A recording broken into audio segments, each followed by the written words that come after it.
A cap, continuous assembly pattern, is the connection of two different things. The ones that you're seeing, the C caps, are half of this and half of this.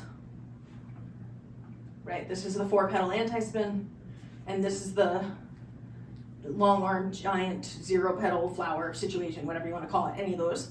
So you could do a C cap like this across the bottom.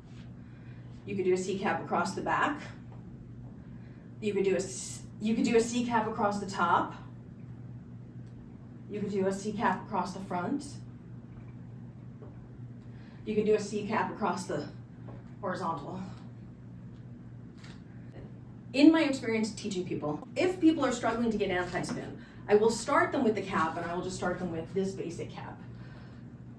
But for people who get anti-spin and can get anti-spin, I think it's actually better to at least try all 4 directions of the side plane version of it. So this being overhand. This is the underhand. Then this is side opposite right, where the right hand is overhand and the left hand is underhand. And then this is side opposite left, where the left hand is overhand and the right hand is underhand. Because you can do, like, that's a top cap in that opposite direction.